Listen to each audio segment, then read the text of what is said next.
ya en el 2020 se han cumplido los 60 años en los cuales se había demostrado que el masaje cardíaco externo era útil para mantener la circulación de la sangre, mantener la sangre bombeando y que llegue a los órganos, sobre todo al cerebro.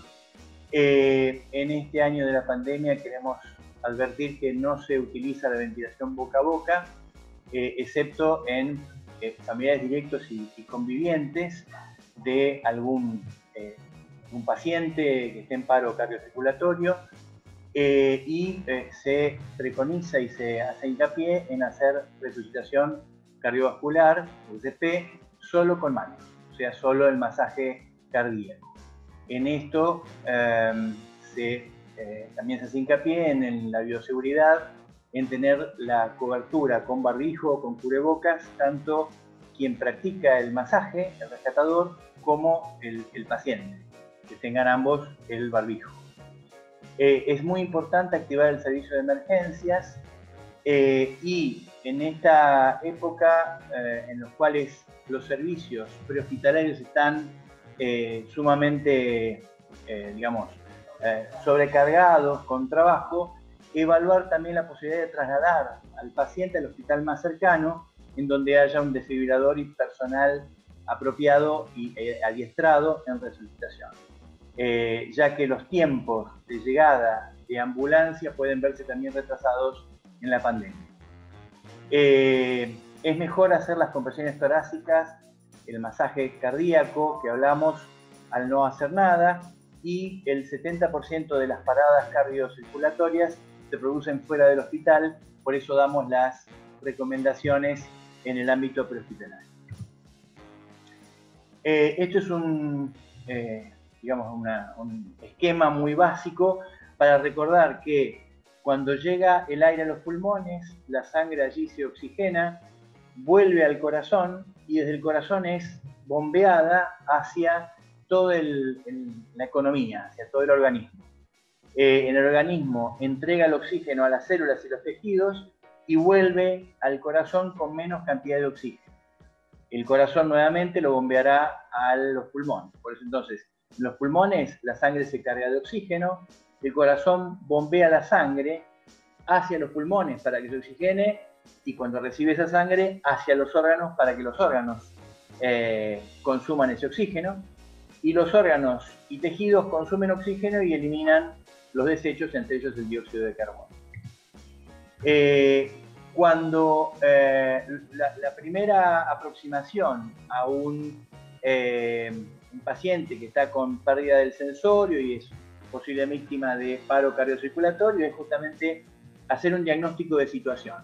Esto es evaluar cómo es la escena, si es una escena segura para el rescatador y para el paciente. Imaginemos un incidente vial, electrofusión, incendios, derrumbes. Bueno, todo esto, sustancias tóxicas que puede haber en el ambiente, todo esto hay que tenerlo en cuenta, ya que no es bueno que el rescatador se exponga a una noxa externa y sea otra víctima más. También es importante tener las condiciones de bioseguridad en la época de la pandemia, donde uno no conoce al paciente. Realmente hay muchos pacientes, no solo asintomáticos, sino que tienen pocos síntomas y por ahí no habían consultado y sabemos si tienen o no coronavirus. Realmente el coronavirus se disemina ampliamente por vía aérea y el hacer ventilación es una de las contraindicaciones si es que no conocemos a la víctima. El diagnóstico de paro cardiorrespiratorio es clínico. Se debe hacer rápido. Se trata de un paciente que está inconsciente, que no vemos que tenga movimientos respiratorios y que ante estímulos, moverlo, el paciente no emite ningún quejido ni responde. Este es un paciente en primera instancia en el cual tenemos que sospechar paro cardiorrespiratorio. Si el corazón no está funcionando, indudablemente no está circulando oxígeno hacia el cerebro y el paciente pierde la conciencia enseguida. Por eso es uno de los diagnósticos. El paro cardiorrespiratorio es una situación crítica como no hay otra en medicina. Es una situación que depende del tiempo tenemos un determinado lapso para reanimar al paciente, para que el cerebro se mantenga con funciones y sobre todo vivo. De esto va a depender si el paciente se recupera y recupera las funciones cerebrales de manera total, las recupera parcialmente o queda en estado vegetativo, y sin duda es una situación de vida o muerte, en la cual las secuelas neurológicas dependerán de cómo se pudo proveer el oxígeno al cerebro. En el 2020 la cadena de sobrevida en los adultos del ámbito prehospitalario, o sea, fuera del hospital, tiene eslabones. Esto es, son pasos que se deben seguir y que han demostrado ser los más eficientes para que una persona o una víctima pueda ser rescatada de un paro cardiocirculatorio. El primer paso en el adulto, justamente ahí está, digamos, descrito como un teléfono, y en el cual hay que reconocer si el paciente puede ser víctima de un paro, está inconsciente, no respira y no responde a estímulos, y allí hay que activar el sistema de emergencia.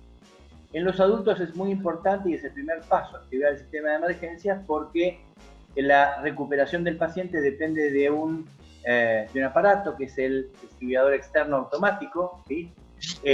Las arritmias que se presentan en el adulto frecuentemente necesitan este aparato, el DEA, y sin el DEA el paciente pierde chances de recuperación. Por eso es muy importante, primero, activar el sistema de emergencias o decidirse si lo vamos a trasladar a un hospital, y recién después iniciar las maniobras de reanimación.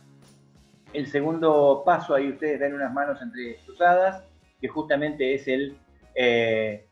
la resucitación básica precoz, es el masaje torácico, con énfasis, hacerlo enérgicamente para que la sangre vuelva a circular y el oxígeno que tenía pueda llegar al cerebro. Llegar rápidamente a un desfibrilador, ¿sí? Esta es una situación fundamental para la resucitación en un adulto. Si el paciente llega a salir y recupera ritmo propio, trasladarlo a un lugar adecuado y tener los cuidados post-paro cardiocirculatorio que reduzcan la incidencia de lesiones en el cerebro.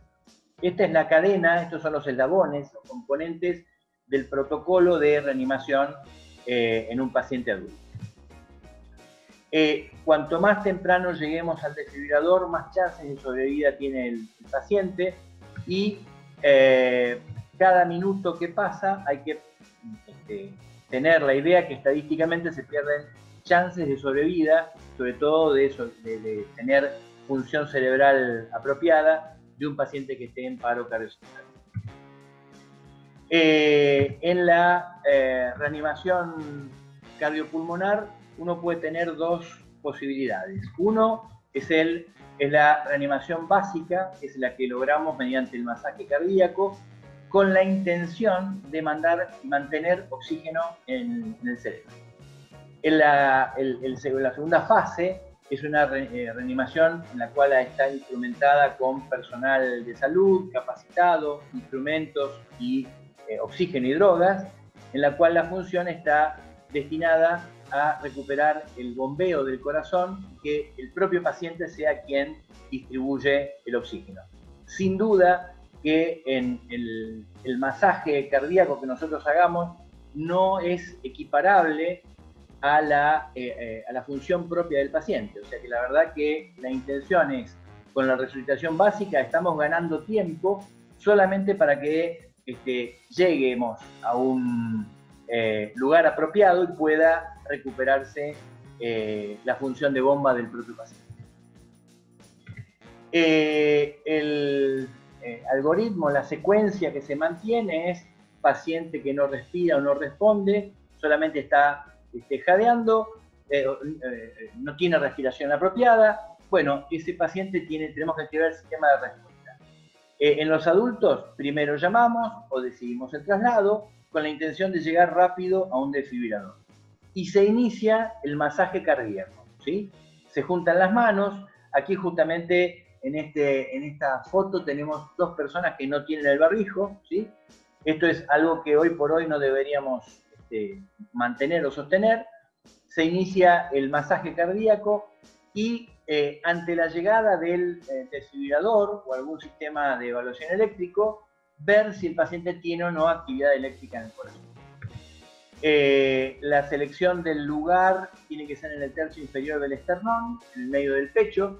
Si hubiera algún inconveniente anatómico, un paciente muy obeso o una paciente con mamas demasiado grandes, es difícil evaluar dónde ponemos las manos. Bueno, se puede palpar el reborde costal, como está en el slide a la izquierda, y donde termina el esternón, a continuación apoyamos el talón de la mano. La intención del masaje es justamente comprimir el tórax y que el volumen dentro del tórax, al reducirse, es como que exprime al corazón, ¿sí? Esto se logra deprimiendo el tórax aproximadamente 5 centímetros. Las manos entrelazadas o una sobre la otra. Y en la oclusión bucal, al recordar que hay que tener en la pandemia, oclusión bucal del paciente y del reanimador, ¿sí? El hombro del reanimador se ubica, hay que ponernos en una situación cómoda. El ejercer la presión sobre el tórax la hacemos con el peso del tórax del reanimador, no extendiendo o flexionando los brazos. Esto inclusive evita que tengamos lesiones costales accidentales o, digamos, perjudiciales después en la evolución del paciente. Entonces, esto lo evitamos teniendo los hombros del operador sobre el esternón del paciente. Tenemos que buscar una superficie dura, cómodos.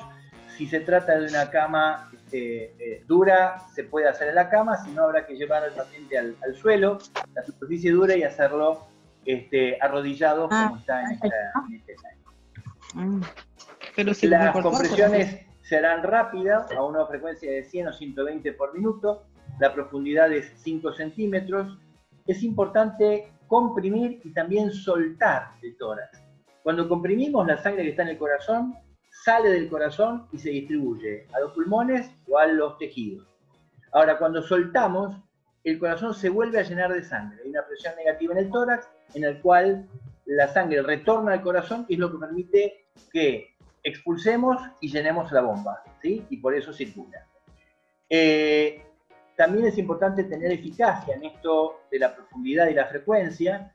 El operador se puede cansar y es importante tener en cuenta esto, ya que si es menos eficaz hacer el masaje y encima lo hacemos mal, la verdad que la circulación al cerebro será muy poca. Recuerden la oclusión bucal del paciente. Aquí la tenemos.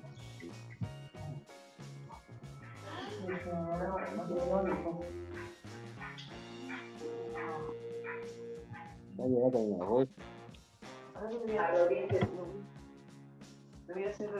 voy a hervir un ratito la grasita esa.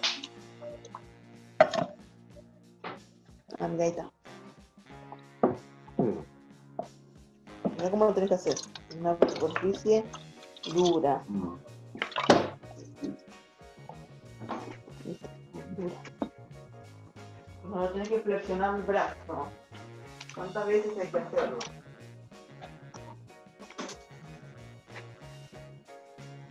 ¿Cuántas veces está haciendo? No estoy viendo. No se ve nada.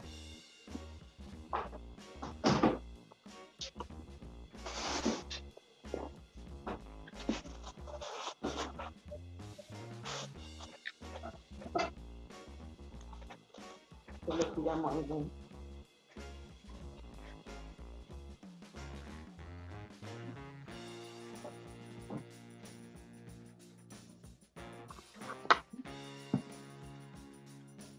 Tres, 4, 5, 6, 7, 8, 9, 12, 13, 14, 15, 16, 18, 19, 20. Uy, como 100 veces. 2, 3, 4, 5, 6, 7, 10, 11, 12. Lo que se escucha de fondo es un ritmo de 110 por minuto. Esto se puede lograr con un metrónomo y seguir el ritmo que nos manda. Es importante minimizar el tiempo sin masaje.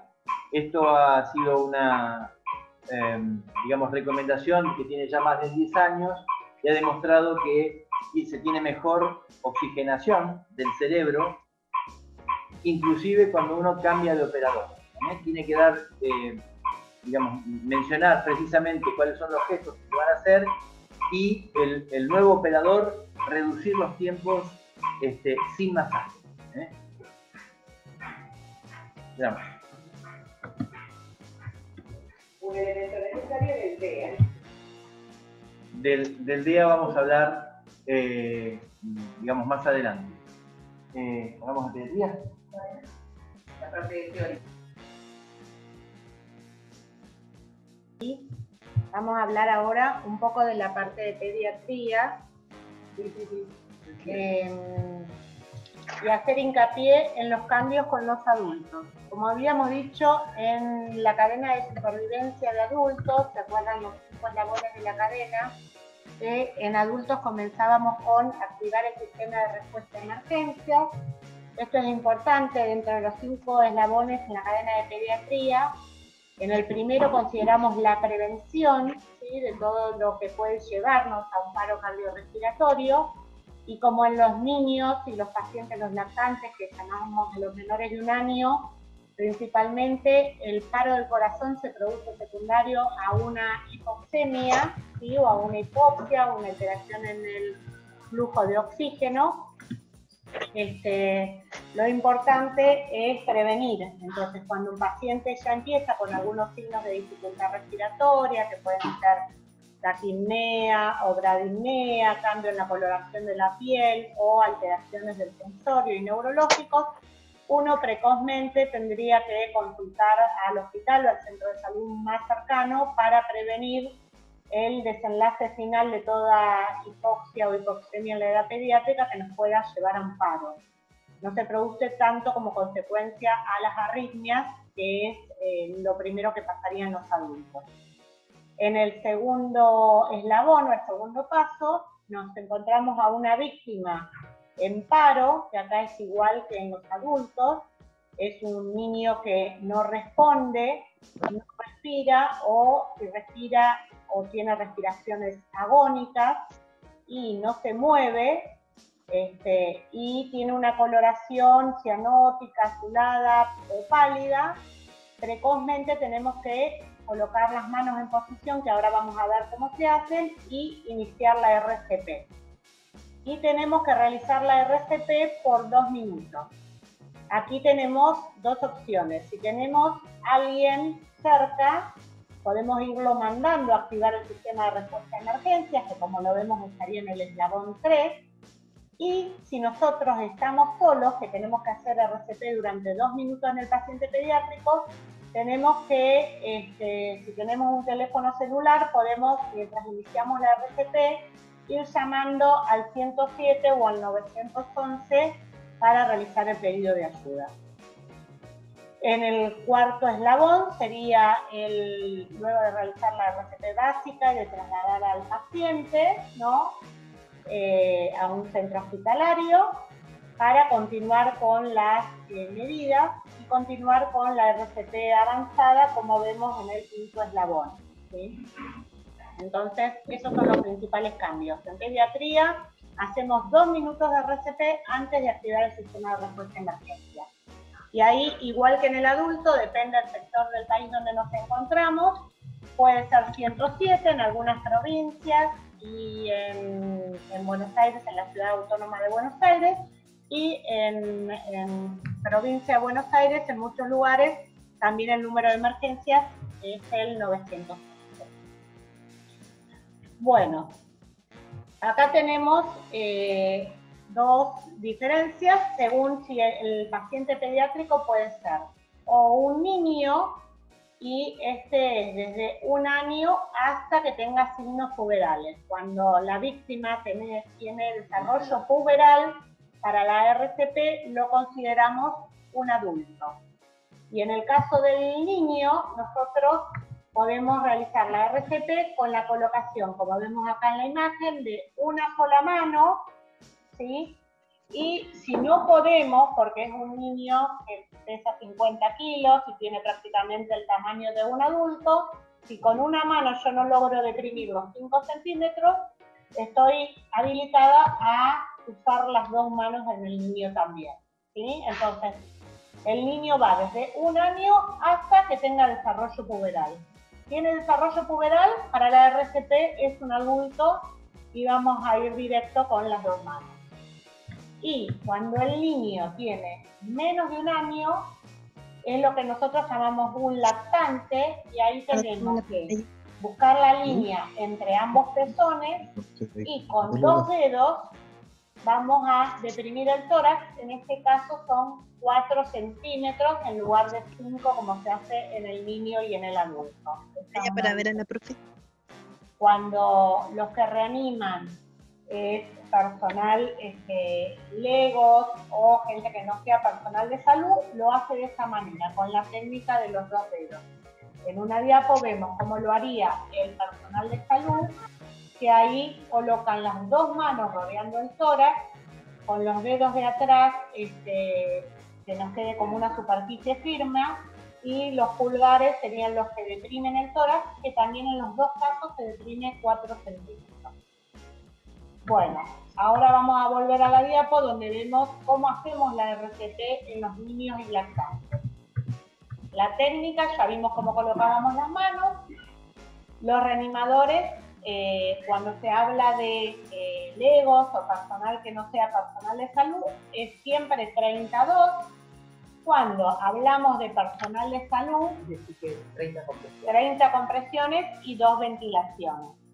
Y cuando estamos con personal de salud, siempre son 15 compresiones con 2 respiraciones, siempre que seamos 2 operadores, ¿no? Si es un solo operador y es personal de salud, también se hace 32. La profundidad ya dijimos, en niños y en adultos se hace 5 centímetros y en lactantes se hace 4 centímetros. Y siempre que estamos en el extrahospitalario, esto ahora con la pandemia de COVID también cambió. Las ventilaciones solo se harían cuando estamos reanimando a un niño o un lactante que sea de nuestro núcleo familiar, o sea que ya estamos expuestos a los mismos virus que pueden tener o no, porque todos los asintomáticos pueden tener coronavirus. Entonces, en este caso sí estarían indicadas las ventilaciones. Con todas las otras personas que no sean de nuestro núcleo familiar, tendríamos que hacer compresiones como los adultos y no hacer ventilaciones hasta que llegue el personal de salud, las ambulancias con el equipamiento indicado y con una bolsa y máscara para hacer las ventilaciones con la debida protección y con el equipo, el EPP máximo para protegerse el personal de salud.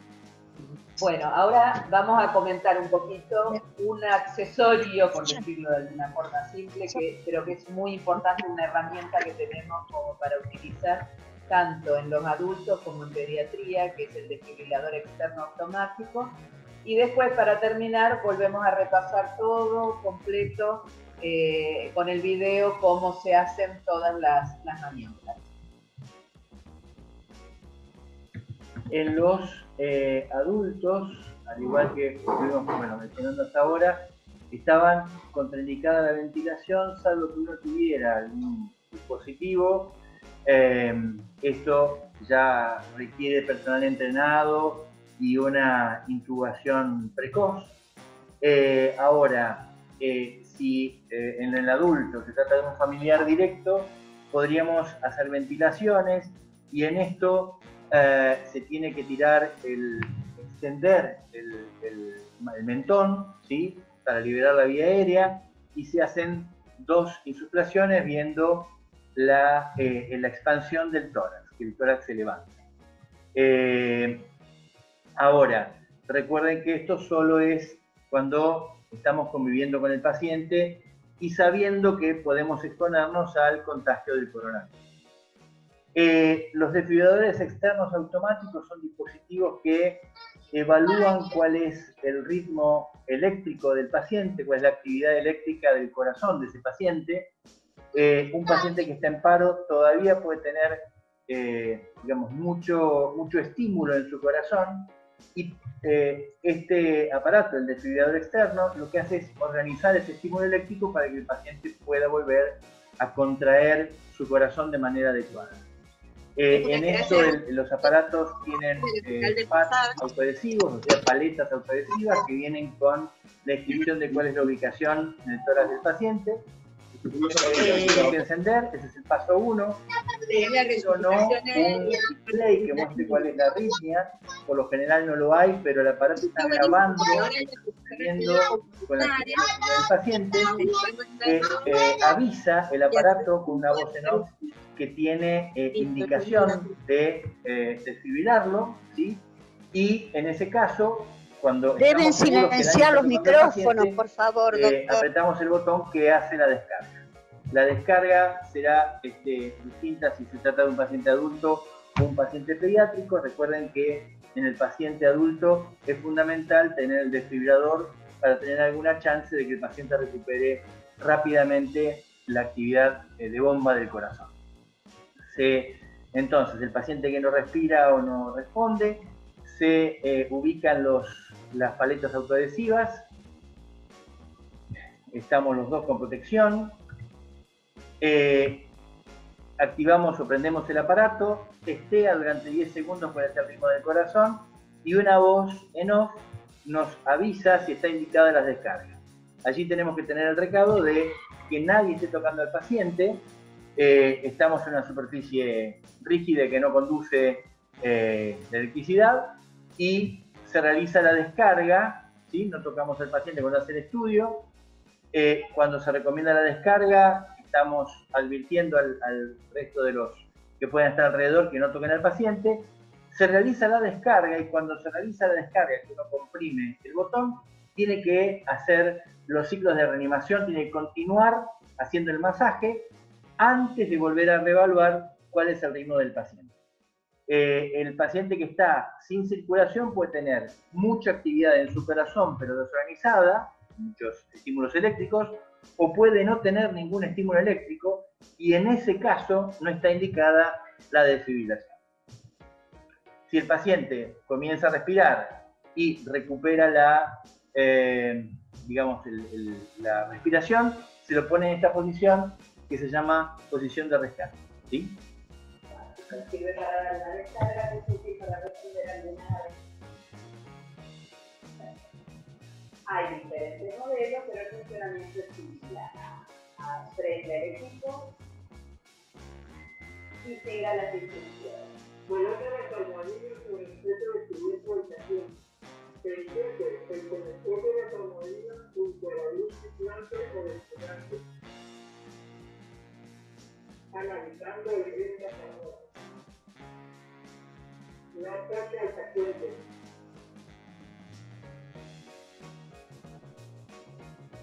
Se aconseja hacer el check, recargándose. Mientras se carga, el operador está seguro de que nadie está tocando al paciente y la descarga se produce cuando la descarga se produce en el momento que apretamos el botón. Entonces repasamos. Bueno, vemos lo de pediátrico. O repasamos entonces lo de adulto. Primero, verificar que no haya peligro para él. Segundo, nos acercamos, lo golpeamos suavemente, preguntando algo como: señor, por favor, no me necesite, y no sea. Si no responde y no respira, pedimos ayuda enérgicamente e iniciamos la compresión.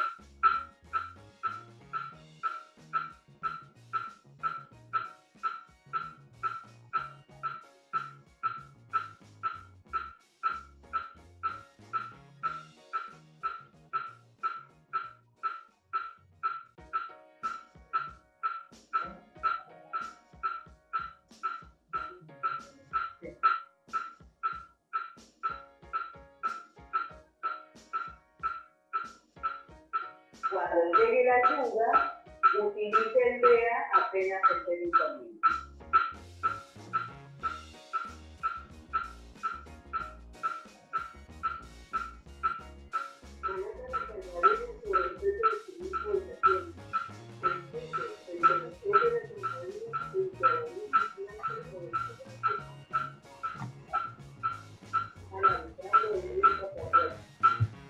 Fíjense que mientras estaban colocando las paletas, el operador siguió reanimando. Esto tiene que ver con reducir los tiempos muertos, reducir el tiempo que no se hace el masaje.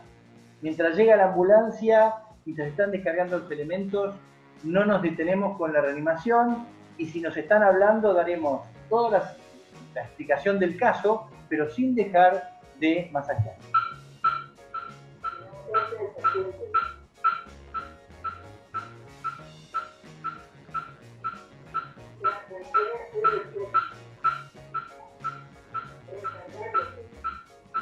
Nadie toca al paciente.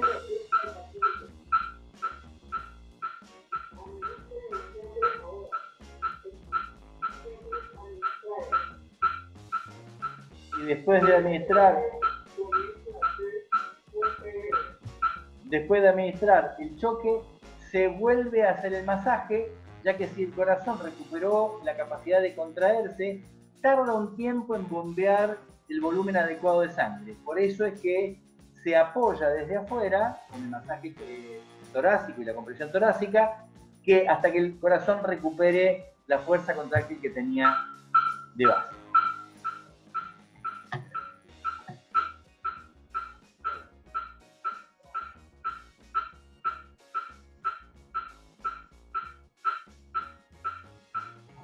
Esto se hace durante 2 minutos, después de los cuales se deja que el aparato vuelva a testear qué ritmo tiene el paciente. Si el paciente volvió a recuperar un ritmo normal, y allí constatamos si hay pulso.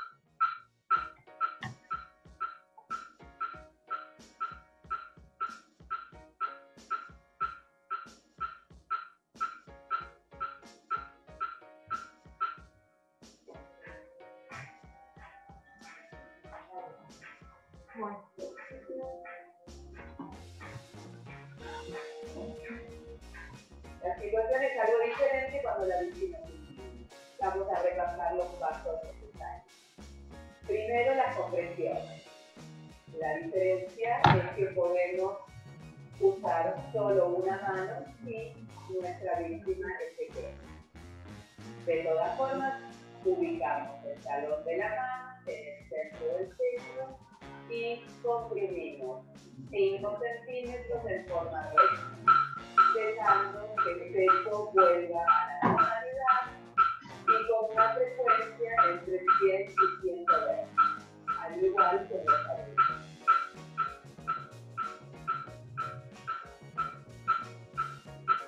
¿Está conectado el sonido? Si el niño es más corpulento, puede ser necesario utilizar las cosas. Recordamos que en la época actual de pandemia, en lo posible hay que protegerse y cubrir la vía aérea, en lo posible con un barbijo, pero con algún elemento si no estuviera disponible y nosotros estamos en nuestras casas.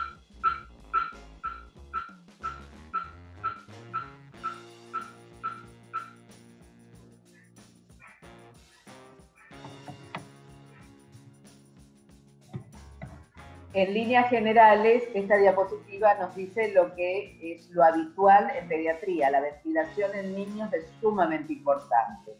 Si nosotros no tenemos posibilidad de usar algún elemento,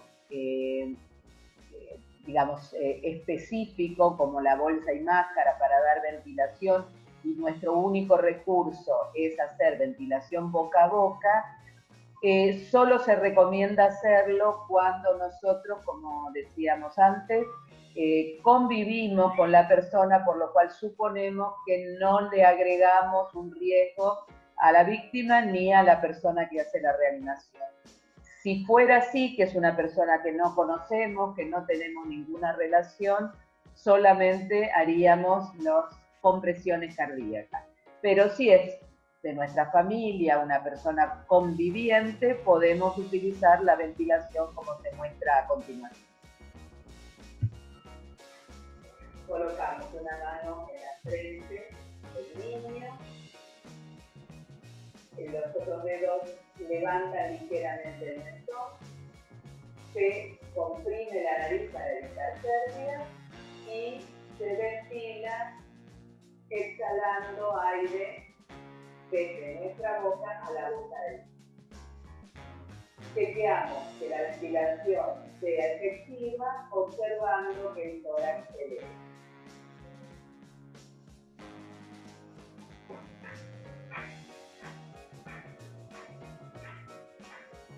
Si encontramos a un niño desplomado, verificamos que no haya peligro para nosotros, pedimos ayuda enérgicamente e iniciamos las compresiones. En los niños realizamos 30 compresiones y 2 ventilaciones.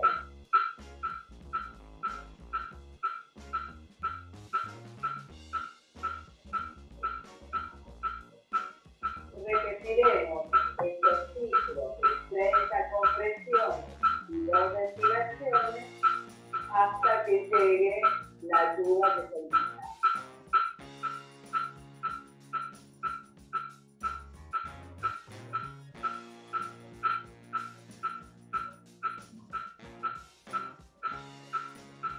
Hacemos notar que tanto para adultos como para niños no se recomienda utilizar tiempo para tomar los pulsos cuando estamos en situación de que nos manejamos en nuestra casa o en el electrohospitalario, a menos que tengamos mucha experiencia de haber tomado el pulso antes, porque es una situación que es preferible tomar otros parámetros como no respira, no se mueve, etcétera, etcétera, y empezar rápidamente con la reanimación.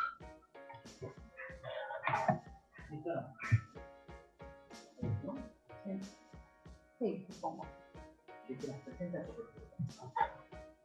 Sí, no me presenté de entrada, yo soy la doctora Carly, no sé si nos presentamos todos.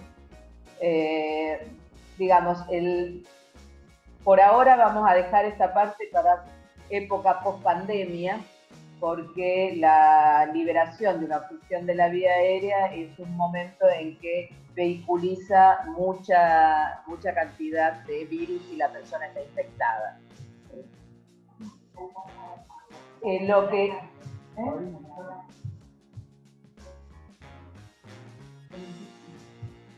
Vamos a mostrar ahora, como para que tengan idea, no lo teníamos en el video, lo vamos a mostrar en un maniquí que tenemos acá, cómo sería el masaje cardíaco, las compresiones, mejor dicho, cardíacas en un paciente lactante.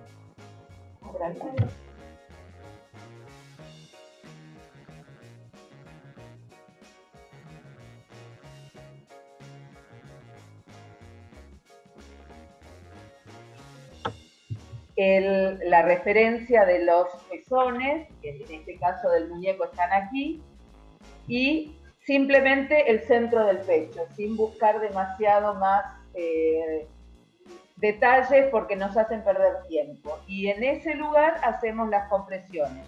Decimos con 2 dedos, que puede ser el que uno sienta que tiene más fuerza para comprimir, porque a veces resulta más fuerte usar tercero y cuarto dedo, a veces el índice y el tercero.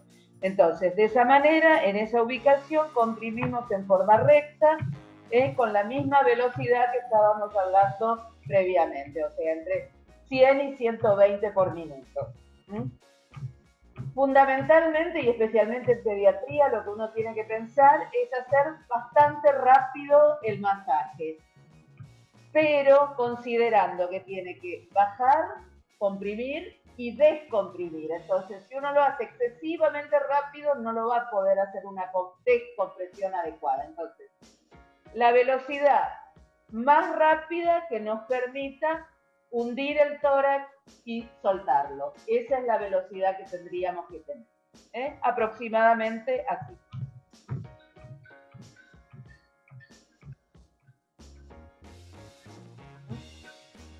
Y en el caso de que este niñito sea, Dios no lo quiera, pero algún familiar nuestro y que tengamos que hacer ventilación, lo que vamos a hacer es extender ligeramente la cabeza para poder soplar. Al ser pequeñito podemos cubrir boca y nariz con nuestra boca, entonces no necesitamos tanta precaución de apretar la nariz y ventilamos.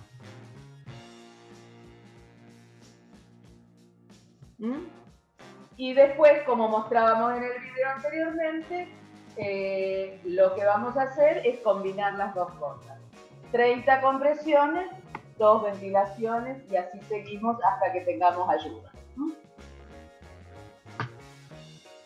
Si podemos, lo que ideal es que nuestro paciente esté cubierto o con un barbijo o con, digamos, si podemos con un barbijo. Siempre tratar de que esté cubierta la vía aérea, porque imagínense que cada vez que nosotros comprimimos puede salir un poco de aire, pequeñas gotitas que pueden contaminar, digamos, el aire que está cercano. Entonces, y eso puede transmitir el virus en este momento. Esto no era una preocupación demasiado grande hasta ahora, pero la verdad que con esta pandemia pasó a ser algo más preocupante, que es lo que veníamos manejando hasta este momento.